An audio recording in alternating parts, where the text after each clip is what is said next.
resolver agora a questão 22 da prova da UFSC de 2019, a 2019.1 no caso. Vamos começar a leitura dela.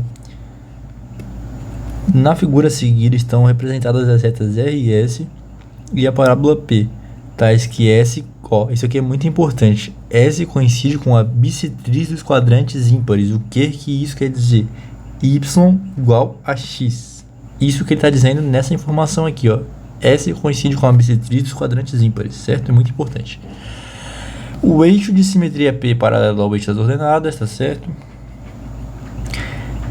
Considere que as funções de domínio real indicadas por f de x, g de x e h de x sejam representadas respectivamente por R e SP.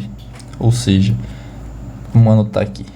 F de x é igual a reta R, g de x é igual a reta S e h de x seria o P da parábola ali, certo? Vamos continuar. Vamos ao somatório. A parábola indicada por P pode ser representada pela equação y igual a x² mais bx mais c. Por enquanto está tudo certo, na UFSC a gente tem que abrir o olho para isso. Ele geralmente põe a pegadinha no final. Tal que A maior que zero. O que significa o A ser maior que zero? Caso a parábola tenha o A, que é o coeficiente angular, maior que zero, a parábola será assim, nesse formato. Caso seja menor que zero, será assim. E é isso que temos para o A, para essa questão. Então, verdade, A maior que zero. B menor que zero. Vamos ver. O que é o B menor que zero? B menor que zero está relacionado à intersecção da nossa parábola em relação ao eixo y. Se ela atravessá-lo decrescendo, o B será negativo. Caso a intersecção seja crescente, ou seja, o que seria uma intersecção crescente? Seria assim. Entendeu? Consegue perceber que está subindo? Aí seria positivo. Mas como está decrescendo, é negativo. Verdade. C maior que zero. C maior que zero. O que é o C maior que zero? O C indica onde ela toca em relação ao eixo Y, mas em relação ao eixo X, na verdade, né? O C, se for positivo, toca um Y, uma ordenada maior que zero, e caso C seja negativo, vai tocar uma ordenada menor que zero. Como nesse caso aqui ela está tocando uma ordenada menor que zero, o C é negativo, não positivo, como afirma a proposição 0,1. E o que seria esse delta maior que zero aqui? A gente já eliminou, a gente já viu que é falsa, mas o que seria esse delta maior que zero, só para a gente resolver a questão inteira? Caso o delta seja menor que zero, não haverá raízes reais.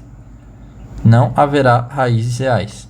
Caso o delta seja igual a zero, haverão duas raízes reais e idênticas. Seria aquele gráfico no qual a parábola toca um ponto apenas. Caso o delta seja maior que zero, haverão duas raízes reais. O que ocorre aqui, então, é verdade. Mas a gente eliminou o item pelo fato de o C ser menor que zero. Vamos para o item 02. A reta indicada por R pode ser representada pela equação y igual a x mais b, tal que A maior que 1 e B menor que zero. Vamos ver, né? O que seria o A maior que 1 em uma função afim, né? Que seria essa reta aqui. Y igual a x mais b configura uma reta afim. A maior que 1 significa que a função é crescente. Nesse modelo, A menor que 1 seria decrescente. Vamos analisar. A reta R, que seria essa daqui, pode ser representada por por A maior que 1. Verdade, né? O A é maior que 1 com certeza, porque a reta é crescente. Mas vamos ver a outra afirmativa na mesma proposição. B menor que zero. O que é o B? O B é o ponto onde há a intersecção com o eixo Y. Como nesse caso ele corta o eixo Y em um ponto positivo, não é abaixo do eixo X, é acima dele, o B é necessariamente positivo, portanto, eliminamos essa também. Vamos à próxima. A reta indicada por S pode ser representada pela equação y igual a x mais b, que é a reta das funções afins, na qual A igual a 1 e B igual a 0. A igual a 1 e B igual a 0. Claro, né, gente? É a reta da bissetriz dos quadrantes ímpares que eu falei para prestar atenção aqui, que ele tinha falado, que é y igual a x. Ou seja, se x for igual a 1, y será igual a 1. Eu não substituí aqui, mas seria isso que eu quis dizer. O x sempre será igual ao y, que é essa reta. Então, isso é verdade sim. É a definição da bissetriz dos quadrantes ímpares. Foi isso que ele está dizendo aqui. A função indicada por ix igual a f de x mais g de x é representada no sistema cartesiano por uma reta que intersecta o eixo x num ponto de abscissa positiva. Vamos analisar. Nessa aqui existe um pouquinho mais de análise. F de x, como eu anotei aqui, é R. E R a gente não sabe a equação, então vamos escrever R igual a x mais b. Vamos escrever da forma genérica. Essa a gente sabe a equação, porque como ele já disse no enunciado, é a bissetriz dos quadrantes ímpares, né? Então seria y igual a x. Vamos somar, né? Como a i de x seria a soma dessas duas, seria igual a vezes x mais b mais x. Arrumando aqui para tentar fazer uma faturação, a gente fica com ax mais b igual a i de x. I de x igual a x vezes a mais 1 mais b. O que seria esse componente a mais 1? O a mais 1 ele é o coeficiente angular dessa reta. Ou seja, quanto maior for ele, maior será a inclinação da reta. Uma reta, quanto menor o coeficiente angular for, mais ele vai se aproximar do eixo x. Esse aqui seria um baixo coeficiente angular. Esse aqui seria um coeficiente angular gigante. Então, quanto maior for o coeficiente angular, mais ele se distancia do eixo x de maneira rápida.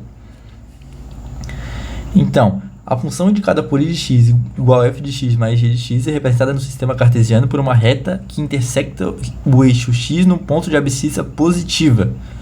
O que seria a abscissa positiva? Graficamente esboçado, né? Seria um ponto daqui para cá, ó, em relação ao zero para frente dele. Só que, se eu estou aumentando o coeficiente angular, ou seja, eu estou deixando a minha reta mais assim, concordem que a tendência seria de cada vez mais intersectar o eixo x num ponto de abscissa negativa, porque olha só, ele vai sair do mesmo ponto, mas ele vai ficar mais angulado.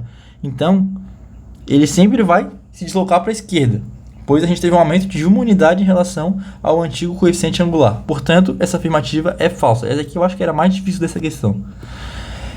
16. Se a reta T é perpendicular à reta S e intersecta o eixo Y no ponto 0 e 3, então a equação geral de T é x mais y menos 3. Vamos analisar, né? O que quer dizer que ela é perpendicular? A gente vai ter que entrar no domínio da geometria analítica. O coeficiente angular da reta T, para ser perpendicular ao da reta S, deverá ser o inverso, que seria 1 sobre, e o oposto, que seria esse sinal de menos aqui. Então, ele é o inverso e o oposto é o coeficiente angular da reta S. Como a reta S é a bissetriz dos quadrantes ímpares, ou seja, o coeficiente angular da reta S seria esse 1 aqui, nós teremos que o coeficiente angular da reta T será menos 1 sobre 1, que seria o coeficiente angular da reta S. Isso dá menos 1. Dando continuidade à conta, vamos botar na equação geral, a equação geral dt, no caso, né? da reta T.